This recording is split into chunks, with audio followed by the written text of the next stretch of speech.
Good morning students. चलिए इस video में जो है lesson 13 he is my brother ये पार्ट को जो है पढ़ेंगे। ठीक है, तो सबसे पहले जो है मैं आपको इसका स्टोरी जो है हिंदी में बता देता हूँ, उसके बाद इससे संबंधित प्रश्नों को पढ़ेंगे। तो देखिए, कहानी जो है एक छोटी सी बच्ची की है। ठीक है, देखिए, एक समय की बात है, एक छोटी सी पहाड़ी थी और पहाड़ी में जो है एक रास्ता था जो ऊपर जाता था। कहाँ जाता था? पहाड़ी के ऊपर जो है रास्ता जाता था। यह घने जंगल और प्यारे पाइन और फर के पेड़ के बीच होकर के जाता था। और जो रास्ता था वो जो बहुत घना था और जो है फर और पाइन के पेड़ के बीच से होकर के जाता था। लोग अक्सर इन्हें पवित्र स्थान समझकर चलते थे। एक दिन जब सूर्य आकाश में चमक रहा था, बहुत से लोग पहाड़ी पर चढ़ते देखे गए। वे धीरे धीरे एवं सावधानी पूर्वक चढ़ रहे थे। ठीक है, तो एक लड़की भी उसके साथ पहाड़ी में चढ़ी। उसका नाम था मीना। मीना 12 साल की थी। वह एक लड़के को अपने पीठ पर लिए थी। वह 4 वर्ष का था। ठीक है, जो लड़के को पीठ पर लादा हुआ था वो जो है 4 साल का था। वह एक लड़के को अपने पीठ पर लादी थी जो 4 साल का था। उसके बाल जो है घुंघरालू थे। उसकी आंखें काली थी। उसका चेहरा सुबह की ओस की तरह ताजा था। जैसे ही सूर्य की किरण पेड़ पर चढ़ी, मीना धीरे धीरे एवं व्यवस्थित रूप से पहाड़ी पर चढ़ी। मीना खुश थी और वो लड़का भी खुश था। समूह में एक आदमी जो है मीना को देखा। वह उसके प्रति भूल स्वीकार कर रहा था। उसने कहा, मेरे बच्चे, तुम इस लड़के को अपने पीठ पर क्यों ले जा रही हो? क्या तुम्हें वजन का अनुभव नहीं हो रहा? मीना ने उसकी तरफ आश्चर्य से देखा।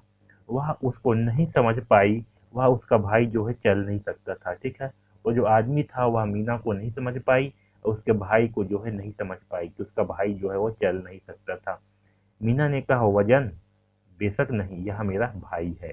ठीक है, मीना ने क्या बोला कि मुझे वजन बिल्कुल नहीं लग रहा है क्योंकि ये वजन नहीं है, ये मेरा भाई है। ठीक है, अब चलिए इस पाठ से संबंधित जो है प्रश्नों को सॉल्व करते हैं।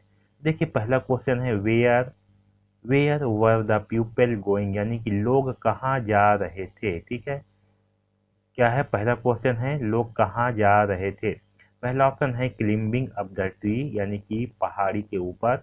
दूसरा है टेम्पल, यानी कि मंदिर। तीसरा है फॉरेस्ट, यानी कि जंगल। चौथा है रिवर, यानी कि नदी। तो सही आंसर होगा क्लिम्बिंग अप द ट्री, यानी कि पहाड़ी के ऊपर।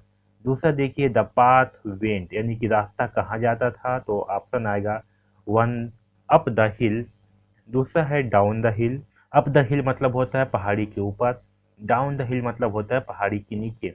अवे फ्रॉम द वुड्स, यानी कि पेड़ों के लकड़ियों के पीछे। बिटवीन टू हिल्स, यानी कि दो पहाड़ी के बीच है। सही आंसर होगा up the hill. Which statement is not correct about Meena's brother. ये तीनों क्वेश्चन बहुत ज्यादा इंपॉर्टेंट है, यहाँ से प्रश्न पूछे जा सकते हैं, इसे ध्यान दीजिए।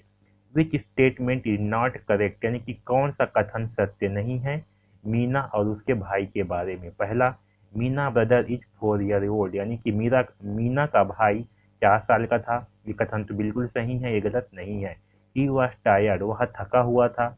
ये कथन क्या है? गलत है, वह जो है थका हुआ नहीं था। ही कुडंट वॉक, वह चल नहीं सकता था, भी क्या है? सही कथन है।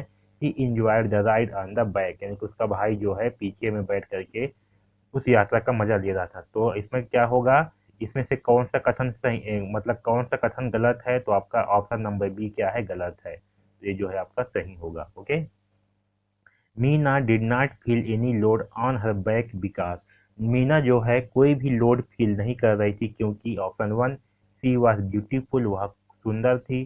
सी डिडंट कैरी एनी लोड, वह किसी लोड को नहीं उठाई थी। सी वॉज 12 ईयर ओल्ड, वह 12 साल की थी। She was carrying her brother on her back, वह जो है अपने भाई को पीछे में उठाई थी। तो फिर इसका सही आंसर होगा सी डिडंट कैरी एनी लोड, वह कोई लोड नहीं उठाई थी, ऑप्शन नंबर बी। ठीक है, चलिए अब आगे देखते हैं। Underline the word in the group which is not related to given word, यानी कि यहाँ पास जो वर्ड दिए हुए हैं इससे संबंधित कौन सा वर्ड नहीं है उसे अंडरलाइन करना है। ठीक है, तो देखिए, पहला दिया है अंडरस्टैंड, यानी कि होता है समझना। तो इसका पर्यायवाची होगा आपका नो। ठीक है, ये फॉलो जो है ये आपका इससे संबंधित वर्ड नहीं है। डू भी इससे संबंधित वर्ड नहीं है और ये अंडर भी इससे संबंधित वर्ड नहीं है। तो ये तीनों जो है इससे संबंधित नहीं है।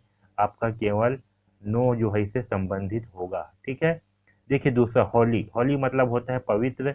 ठीक है। तो ये सब के सब जो है होली के पर्यायवाची हैं, ये जो है आपका होली का पर्यायवाची नहीं है। ठीक है, बाकी सब के सब जो है आपका होली का पर्यायवाची है, उससे संबंधित है।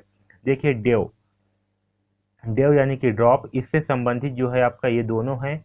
और ये कोल्ड और हॉट जो है इससे संबंधित नहीं है। ठीक है, ये दोनों जो है इससे संबंधित नहीं है। वैसे ये वुड, वुड यानी होता है लकड़ी, तो लकड़ी से संबंधित आपका जंगल है, फॉरेस्ट है और ट्री है। आपका ये वाला वुड जो है जंगल से संबंधित नहीं है। उसे देखिए लोड, लोड मतलब क्या होता है, भारी यानी कि हैवी, बड़ा और बर्डन, ये जो है आपका लोड से संबंधित है। टिनी जो है ये लोड से संबंधित नहीं है, टिनी मतलब होता है छोटा।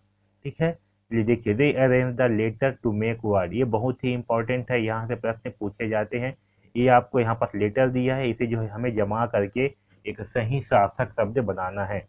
यहाँ BCMLI दिया हुआ है, जिससे बनेगा क्लाइम, क्या बनेगा, CLIMB, क्लेम माने होता है चढ़ना, इसका मतलब क्या होता है चढ़ना। इसे जो है याद रखना, क्लेम यानी होता है चढ़ना, क्लिम। ठीक है, CLIMB, क्लिम यानी चढ़ना। इसे जो है याद रखिए, ये वाला स्पेलिंग को, इससे बनेगा क्लिम। ठीक है, हमें जो है यहाँ पास जो भी ये दिया हुआ है वर्ड, इसे जो है हमें अरेंज करके सही वर्ड लिखना है।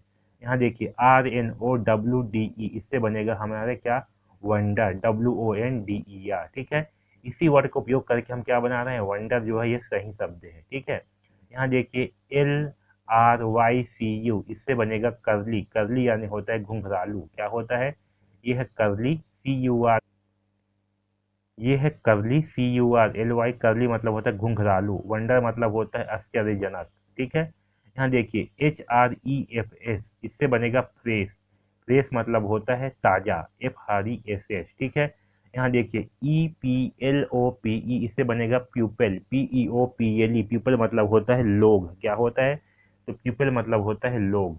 ठीक है, इस प्रकार जो है इससे बनेगा। चलिए आगे देखते हैं।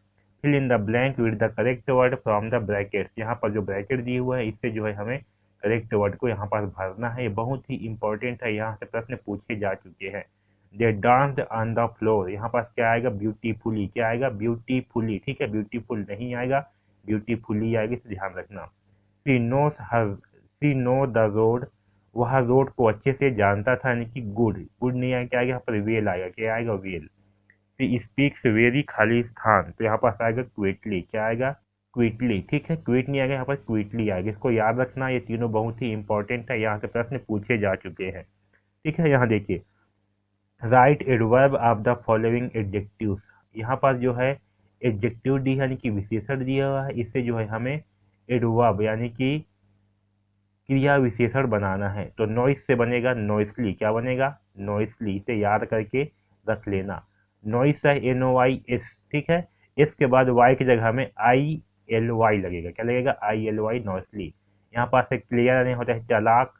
ठीक है, यहाँ बनेगा चालाकी, यहाँ बनेगा क्लियरली, क्लियर मतलब क्या होता है चालाक, यहाँ बनेगा क्लियरली। ठीक है, यहाँ पर लास्ट में LY लगा देना है। ब्यूटीफुल से बनेगा ब्यूटीफुली, क्या बनेगा, ब्यूटीफुली यानी कि सुंदरता, ब्यूटीफुल मतलब होता है सुंदर। स्लो का बनेगा स्लोली, ठीक है, यानी कि धीमी, स्लो मतलब होता है धीमा। टीडी, टीडी का बनेगा टिडली, ठीक है, और लकी का बनेगा लकली। ठीक है, इसको जो है याद रखना, ये बहुत ही इंपॉर्टेंट है। ठीक है, देखिए नॉइजी मतलब क्या होता है, इसका मतलब होता है शोर, क्या होता है, शोर करते हैं जो हल्ला करते हैं उसको बोलते हैं नॉइजली। क्लियर मतलब क्या होता है, स्पष्ट, इसका मतलब क्या होता है, स्पष्ट। ठीक, क्लियर मतलब क्या होता है, जो एकदम से स्पष्ट हो उसको बोलते हैं क्लियर। ब्यूटीफुल का मतलब होता है सुंदर या खूबसूरत। स्लो मतलब होता है धीरे, ठीक है, और टेडी मतलब होता है, इसको बोलेंगे टाइट, टेडी इसको बोलेंगे टाइट, टाइट मतलब होता है साफ, क्या होता है, साफ। ठीक है, ये होगा आपका लकी, लकी मतलब होता है भाग्यशाली। ठीक है, क्या होता है, भाग्यशाली। ओके, तो इससे जो है हमें एडजेक्टिव बनाना है, ये भी बहुत ही इंपॉर्टेंट है। ओके, तो इस पार्ट में बस इतना ही। ठीक है, इन सारे चीज़ों को पढ़िए, बहुत ही सहायक सारे जो है बहुत ही इंपॉर्टेंट है इस पार्ट का, यहाँ से प्रश्न जो है पूछे ही जाते हैं। तो इस पार्ट में बस इतना ही, धन्यवाद।